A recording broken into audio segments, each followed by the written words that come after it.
Have you ever witnessed injustice and wondered what you'd do about it? Black twin sisters were threatened in karate class by black belts. They didn't know she was a relentless fighter. You too, quiet at the back of the room. This isn't the place for your fighting traditions, growled Derek Walsh, a 19-year-old black belt, making ironic quotation marks with his fingers as he deliberately blocked the twins' path to the main mats. His partner, Tyler Brooks, laughed beside him, adjusting the black belt he wore as a trophy of superiority. 17-year-old sisters Maya and Zara Johnson had just entered the prestigious Elite Dragon Dojo for their first official class. The atmosphere screamed tradition and exclusivity. Mats imported from Japan, immaculate mirrors covering every wall, and photographs of Asian masters watching sullenly from above. It was the kind of place where each monthly fee cost more than most people's rent. Are you ready to see how these fearless fighters turn the tables? The problem is, you don't understand real discipline, Derek continued, approaching with calculated arrogance. Traditional karate demands respect for hierarchy. Maybe you should look for something more suited to your natural style of conflict resolution. Tyler nodded with false wisdom, like boxing or those street fights you guys probably know. Sensei Mitchell watched the scene from across the dojo, pretending to adjust equipment while allowing his favorite students to establish the natural order of things. 30 other students pretended to practice kata, but all were paying attention to the theater of humiliation being staged. A few parents in the bleachers whispered among themselves, clearly uncomfortable, but none intervened. Maya took a deep breath, vaguely remembering the conversation she and her father had had the week before. "You're going to encounter resistance," he had said. "You always do." At the time, they had thought he was being overly cautious. Now they understood that he had been realistic. "Discipline is something we know well," Mia said calmly, her voice carrying an authority that made Tyler stop laughing. There was something about the way she said it. Not defensive, not nervous, but with a quiet confidence of someone who had weathered far worse storms. "Oh, really?" Derek scoffed, nudging Zara's shoulder. "Then show me that discipline by taking their place." That's when something changed in the air. The twins didn't back down or bow. Instead, their bodies subtly shifted into positions that had nothing to do with traditional karate. They were the stances of predators who knew exactly how strong their prey was. Any experienced fighter would recognize the signs: weight distributed perfectly, muscles relaxed but ready to explode, eyes calculating distances and angles of attack. "Interesting," Zara murmured, examining Derek as a scientist would study an insect. "How long have you been practicing karate anyway?" The question caught Derek off guard. 7 years. "Why?" "Professional curiosity," Mia replied, a hint of dangerous amusement in her voice. The two exchanged a quick glance, the kind of silent communication only twins can have. Derek felt a chill run down his spine as he realized that the newbies were studying him as if they already knew exactly where to strike to cause maximum damage. The way Maya tilted her head slightly, the way Zara shifted her weight, the way both kept their hands relaxed but strategically positioned.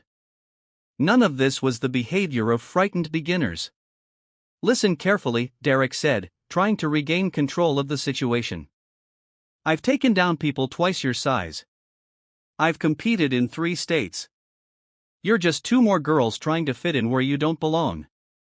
How many fights have you won in the last 6 months?" Zara asked casually as if she were asking about the weather. Tyler frowned. "What kind of question is that?" "A simple question," Maya replied. "You talk a lot about experience. We're curious to know what your real experience is." The dojo fell silent. There was something about the 2 girls that challenged the entire established hierarchy of the place. They wore white belts, but they behaved as if they held secrets that could completely redefine the power dynamics within. Sensei Mitchell finally approached, sensing that the situation was getting out of his control. "Girls, I believe Derek and Tyler were just explaining our traditional protocols." "Protocols," Maya repeated, savoring the word. Interesting choice of vocabulary. As the tension grew in the dojo, no one imagined that these 2 beginners held secrets that would transform the traditional karate class into something the martial arts community would never forget. Because sometimes the most dangerous people are exactly those who seem most harmless at first glance. If you're enjoying this story of overcoming adversity and justice, don't forget to subscribe to Black Voices, because what happens next will completely redefine the meaning of the word respect. The first official class began 15 minutes later with the twins relegated to the far corner of the mat. Sensei Mitchell handed out basic exercises for beginners while Derek and Tyler were given permission to lead warm-ups with the intermediate colored belts. Basic stances for the newbies, Derek announced, approaching with renewed arrogance. Let's see if you can at least stand up straight. Maya and Zara obeyed silently, assuming the positions demonstrated with a precision that should have served as a warning. Their movements were too fluid, too controlled, too balanced for true beginners. But Derek was blinded by his own superiority. Pathetic, Tyler muttered, forcing Zara to correct her stance with unnecessary shoves. 7 years here, and I'd never seen anyone so uncoordinated. For the next 20 minutes, the twins endured increasingly aggressive corrections, shoves that were almost punches, posture adjustments that were clearly harassment, comments about natural limitations that echoed off the dojo mirrors. The other students watched uncomfortably, but no one intervened. Some parents in the bleachers whispered among themselves, but preferred to pretend they weren't witnessing systematic bullying. It was when Derek decided to escalate the humiliation that things started to get interesting. Self-defense demonstration, he announced loudly enough for the whole class to hear. The newbies need to learn what happens when someone doesn't know their place. Maya exchanged a quick glance with Zara, the kind of silent communication only twins can have. For a second, something dangerous flashed in her eyes before returning to her mask of submission. Tyler, grab her. Derek gestured toward Maya with a dismissive wave. I'm going to show you how to neutralize someone who thinks she's smarter than she really is. That's when Maya did something unexpected. Instead of protesting or trying to run away, she smiled. Not the nervous smile of a victim, but the knowing smile of someone who had just been handed the opportunity she had been waiting for. Come on, she said calmly. That night, in the Johnson family apartment, retired Colonel Robert Johnson watched his daughters apply ice to discreet bruises as they reported on their day. They took the bait, Mia said, examining a purple mark on her forearm. Derek and Tyler think we're easy targets. Sensei Mitchell allows everything, added Zara, as long as the rich parents are paying. Robert Johnson was 52 years old and had spent 25 of them training elite soldiers in hand-to-hand combat. After retiring from the army, he had spent the last 10 years training his daughters in a lethal combination of multiple martial arts, Krav Maga, Muay Thai, Brazilian Jiu-Jitsu, and boxing. How long do you think you can keep up the charade, he asked, pouring tea as the twins recounted every detail of the attacks they had suffered. 2, maybe 3 weeks, Mia replied, flexing her fingers in a way any fighter would recognize as a warm-up for serious combat. Derek is getting more aggressive. Tyler, too. Perfect, Robert smiled with paternal pride. Let them feel powerful. Let them believe they found the perfect victims. The plan was more sophisticated than anyone at the Elite Dragon Dojo could have imagined. The twins weren't high school students looking for extracurricular activity. They were experienced fighters with over 10 years of intensive training, investigating allegations of systematic discrimination that had come to Robert's attention through his military contacts. 3 black families had already withdrawn their children from the dojo after similar incidents, but they had never been able to prove a pattern of discriminatory behavior. The accusations were always denied. The evidence always disappeared. And Sensei Mitchell always maintained his pristine reputation. The problem is they're smart, Zara observed, showing her father some discreet photos she had taken during training. It all looks like legitimate training if you don't know what to look for.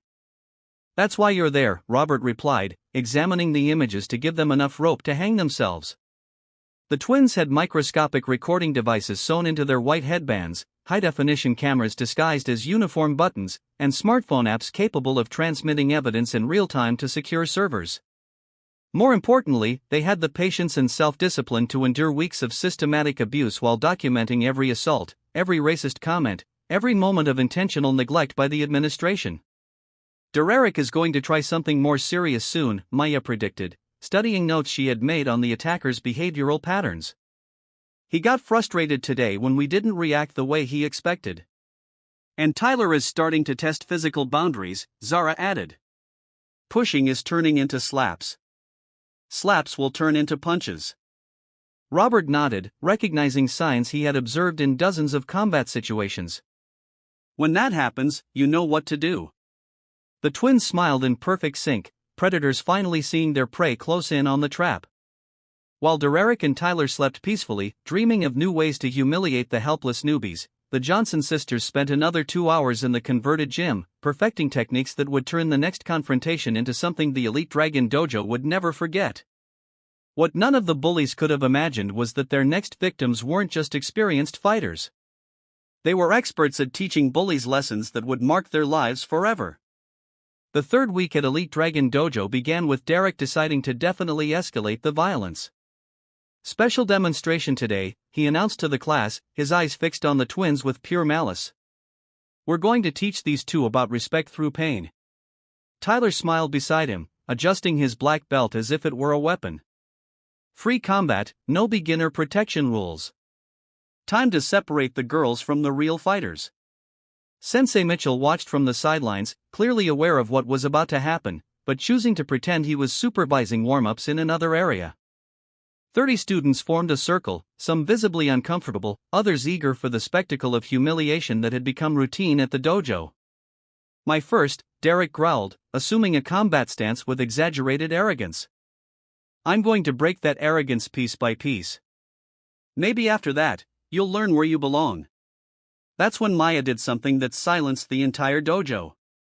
Instead of assuming the awkward basic stance she had been faking for weeks, she slid into a fighting stance that any experienced fighter would recognize immediately. Low, fluid, lethal, her muscles tensed with military precision, her weight distributed with technical perfection. Derek, she said calmly, her voice carrying an authority that made the air in the dojo grow heavy. Are you absolutely sure you want to do this? The question caught him completely off guard. There was something in her voice, in the way she moved, that was completely different from the scared beginner he had been torturing for weeks. It was as if a mask had fallen away, revealing something far more dangerous beneath. What do you think you're doing? He hissed. But Maya had already transformed completely. It was like watching a predator shed its lamb's clothing. Derek's first attack was a traditional high karate kick. Technical, powerful, but completely predictable to someone trained in real combat. Maya not only dodged it with supernatural ease, she countered with a devastating Muay Thai combination that caught Derek in the solar plexus with enough force to bend him completely in half. The dojo exploded in exclamations of absolute shock. Derek staggered backward, his eyes wide with disbelief and growing pain, trying to process what had just happened. That's impossible, Tyler shouted, rushing desperately to help his friend. She's a white belt. This can't be happening. She was, Zara replied coldly, assuming her own fighting stance as Tyler approached in a panic. Now we are exactly what we have always been. Tyler attempted a completely desperate lunge, but Zara intercepted him with a Brazilian jiu-jitsu technique executed with surgical precision that sent him flying across the mat. The sound of the impact echoed through the dojo like a gunshot, and Tyler landed with a thud that caused several spectators to recoil. Derek tried to recover, wiping blood from his mouth, but Maya had already positioned herself for the final blow. With precision that spoke of years of intensive training, she applied an arm lock that forced Derek to his knees. His face pressed against the mat as his position of superiority turned into humiliating and total submission. Please, Derek gasped, tears of pain and pure humiliation streaming down his face. I give up. I give up completely. Interesting, Maya replied. Maintaining the exact pressure needed to cause intense pain without causing permanent damage. 3 weeks of talking about discipline, hierarchy, and respect, and now you give up the first time you face someone who can actually fight back. Sensei Mitchell finally rushed in to intervene, his face completely white with panic at seeing his star student being completely dominated. Stop immediately. This is against all the rules of the dojo. What rules? Zara asked calmly, holding Tyler immobilized with professional ease as he whimpered against the mat. The same rules you ignored during 3 weeks of systematic abuse. It was then that Maya took her smartphone out of her pocket, still holding Derek down with just one hand. Sensei Mitchell, would you like to explain to this live camera why you allowed your students to make comments about monkeys learning human movements and street fighting traditions? Mitchell's face turned completely pale. You were recording everything. 3 full weeks of evidence, Zara confirmed, also revealing her own device. Every assault, every racist comment, every moment you consciously pretended not to see what was happening right in front of you. Derek began to sob uncontrollably against the mat. The reality of his situation finally crystallizing. Please delete this. My parents, the university, my full scholarship. Now you care about consequences. Maya hissed, her voice heavy with contempt. Funny how that works, doesn't it? 3 weeks of humiliation and now you want mercy. Tyler was hyperventilating under Zara's control, clearly panicking. We didn't know. You seemed normal, like real beginners. What exactly did we seem like? Zara asked, her voice dripping with deadly contempt. Easy victims, defenseless girls who wouldn't fight back, people who would accept being treated like trash. The circle of students was in absolute shock. Some frantically recorded with cell phones, others whispered among themselves, all processing the complete reversal of power they had just witnessed. Release my students immediately, Mitchell ordered, trying to regain any semblance of authority, or I'll be forced to call the police. Maya smiled coldly, sending a chill through the dojo. Please do.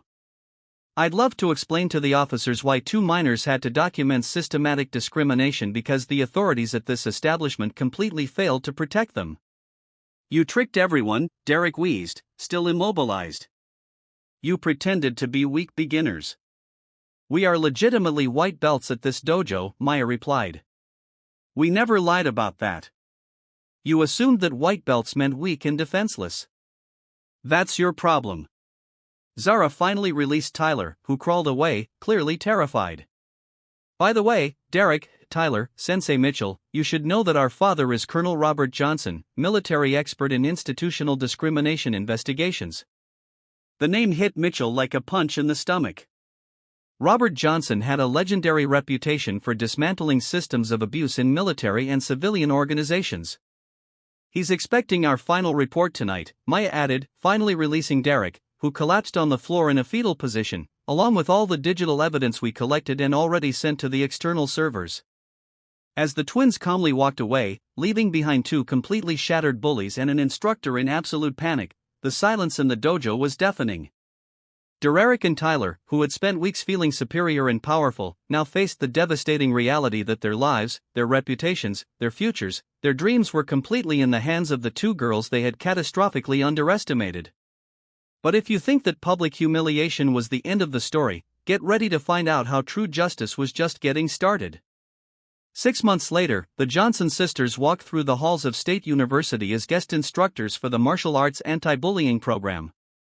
Their lectures on discrimination disguised as tradition-filled auditoriums in schools across the state requested their workshops on how to identify and combat systematic abuse.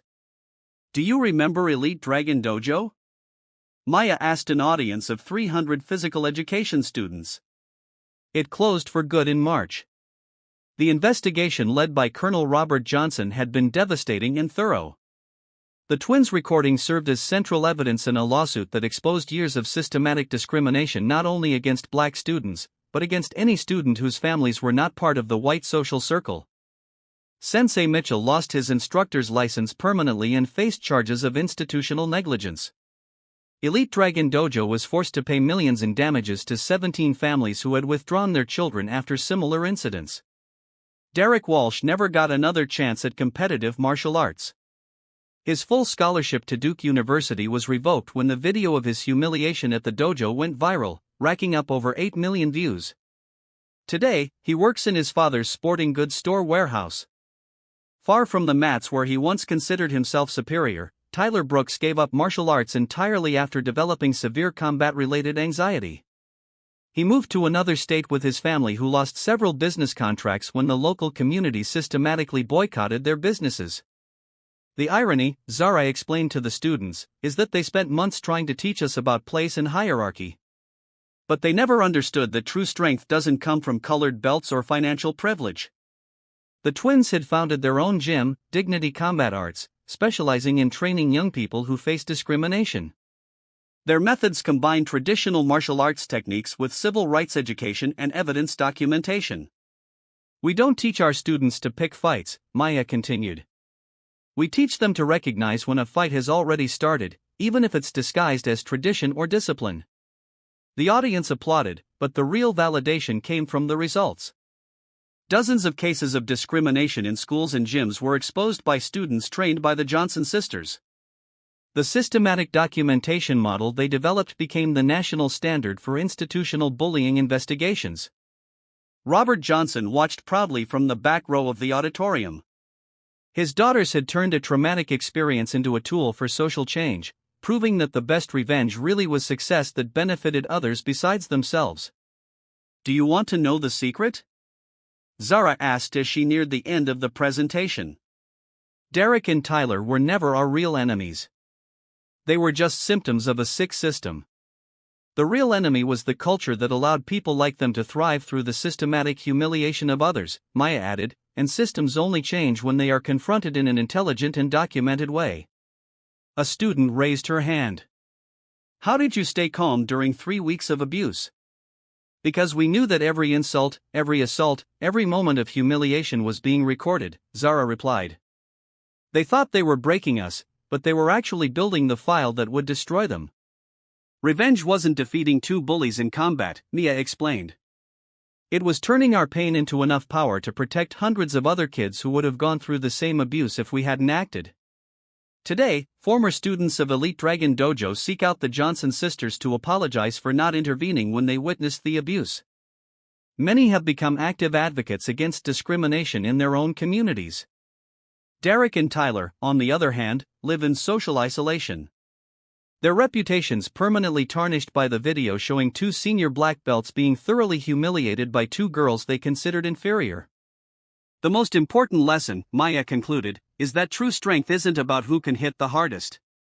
It's about who can turn injustice into justice, pain into purpose, and humiliation into education for future generations. The Johnson twins proved that the best revenge isn't destroying your enemies. It's building something so powerful and positive that it renders everything they stood for irrelevant. They turned 3 weeks of hell into decades of social change.